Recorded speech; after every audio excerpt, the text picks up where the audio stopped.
આજે આપણે એક વાર્તા શીખવાની છે, બરાબર? આ બાજુ બી થોડી વાર રહીને પછી તમારે બાળકોનો પણ જો એક વખત દ્રોણાચાર્ય એ પોતે બાળકોને ભણાવતા હતા, એટલે કે કૌરવોને ભણાવતા હતા અને પાંડવોને ભણાવતા ન હતા. એટલે 5 પાંડવો હતા. કેટલા પાંડવો હતા? 5. બોલો, આવડે છે નામ? આવડે છે? અર્જુન, પછી યુધિષ્ઠિર, ભીમ, સહદેવ અને નકુલ. આ 5 હતા ને, એમને આ દ્રોણાચાર્ય ભણાવતા નહોતા. અને કૌરવો 100 હતા. 100 એટલે 1 2 મિનિટે 100 હોય ને, એટલા ભાઈઓ હતા. બકા કૌરવો હતા. કોણ હતા? કૌરવો. એમને આ દ્રોણાચાર્ય ભણાવતા હતા. એટલે પેલો જે અર્જુન હતો ને બેટા, એ પેલા ચંપલ નહીં કાઢ્યા તમે નીચે કાઢી મૂકેલા અંદરથી? ક્ષત્રિયોને અમે ભણાવતા નથી આમ કરીને.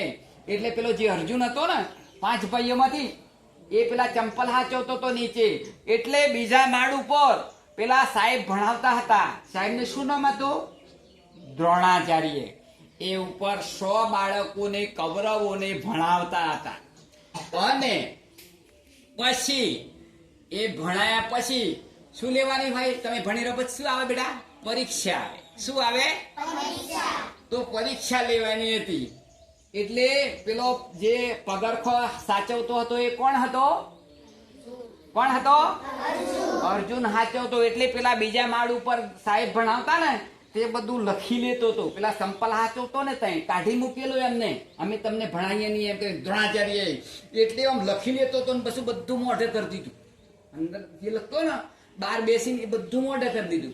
પેલા 6 હતા ને, 100 કૌરવો, એમને કહ્યું કે ચાલો દ્રોણાચાર્ય, આ મારું સિંહાસન છે ને, એ લઈને આપણે ગામના ઝોપ જઈએ અને તો મારે તમારી પરીક્ષા લેવાની છે. ધનુર્વિદ્યા શીખવતા હતા. શું? કઈ વિદ્યા શીખવતા હતા?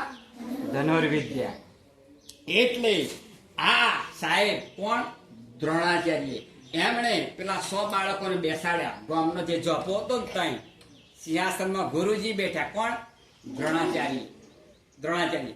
અને પેલા બાળકોને કહ્યું, જો કે આ વડલો દેખાય તા કે ઓવા, આ વડલો જે છે ને, અહીંથી તીર મારવાનું ને, તે પેલો જે વડ છે ને, એ બધો પોનો તમારે વિધિ નાખવાનો. એક જ બળ મારવાનો અને બધા વડના પોનો બધો વિધિ નાખવાનો. અને પછી એ બાણ પાછું આવીને ભાથામાં પહેરી જવું જોઈએ. પાછળ જે ભરવાનું હોય ને, બાણ ભરવાનું, તીર ભરવાનું, એને ભાથો કહેવાય.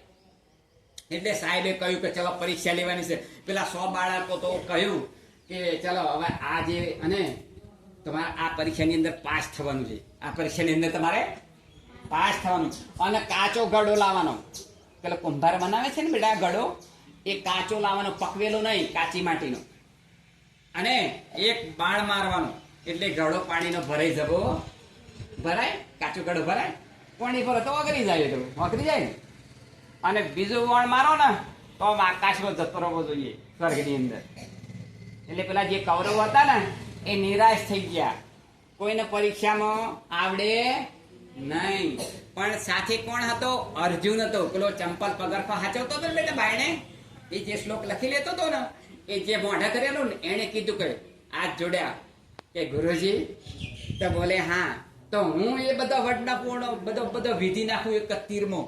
એમ? તો કે ઓવા કે અમે ભણાયો નથી. દ્રોણાચાર્ય ગુરુ બોલે, શું મેં તને ભણાયો નથી? તો તું કેવી રીતે એ બધો બાણ તું એમ કે એ કરીશ? પણ ગુરુજી, ફરીથી હું હાથ જોડે નમસ્કાર કરું છું. દ્રોણાચાર્યને કીધું કે તમે મને આજ્ઞા કરો. તો કે મેં ભણાયો નથી, પછી આજ્ઞા કેવી રીતે કરીશ? ત્યારે દુર્યોધન, પેલા 100 હતા ને ભાઈઓ, એમાંથી દુર્યોધન બોલ્યો, એનાથી કોઈ ભણવાનું નહીં. તમે તોબાના પતરા ઉપર લખી લો. જોયું તોબાનું પતરું? જોયું?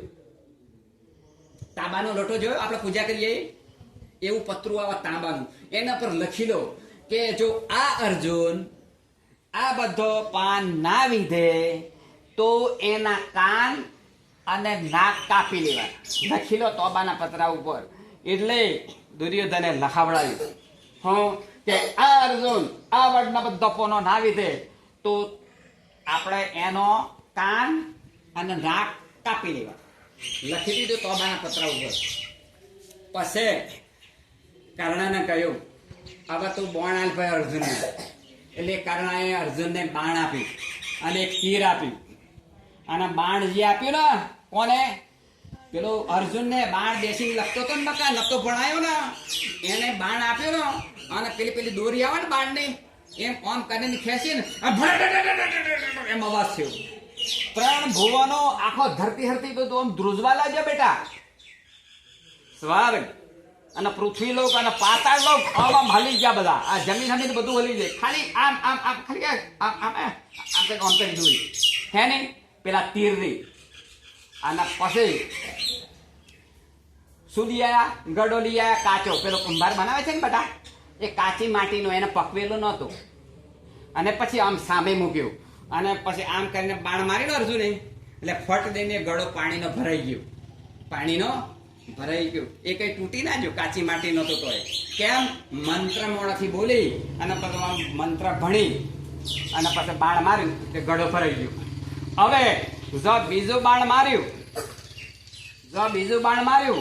એટલે ગળો હતો ને એટલે ફટ દઈને સીધો સ્વર્ગની અંદર જતો રહ્યો. અને પછી આ અર્જુને ત્રીજું બાણ માર્યું. કઈ ગાડી? પેલા વડલા ઉપર. એટલે એક બાણ માર્યો ને એનો ઘણો બધો બાણ થઈ ગયો. જેટલો પાન હતો ને વડનો એટલો બધો એક બાણમાંથી એટલો બધો બાણ થઈ ગયો. અને બધો વિધાઈ ગયો. અને બધો પોનો વિધાઈ અને બધું બાણ પાછું આવી અને અર્જુનના પાખાની અંદર પેસી ગયું. જુઓ આ અર્જુન પાસ થઈ ગયો. એને એમના જે પેલા દ્રોણાચાર્ય ગુરુ હતા એમણે એને ભણાયો નહોતો. છતાં પણ પેલો પગારખો હાસવતો તો બારણે બેસીને નીચે. પેલા બીજા માળ ઉપર ભણતા હતા 100 કૌરવો ધનુર્વિદ્યા. તો એ ભણ્યા તો એમને આવડ્યું નહીં. પણ પેલો બહાર બેસી રહેલો નતા ભણાવતા એ શીખી ગયો અને એ પરીક્ષાની અંદર પાસ થઈ ગયો. એટલે આપણે આવી વિદ્યા ભણીએ તો પહેલો નંબર આવે. ચલો તાળી પાડો બધા.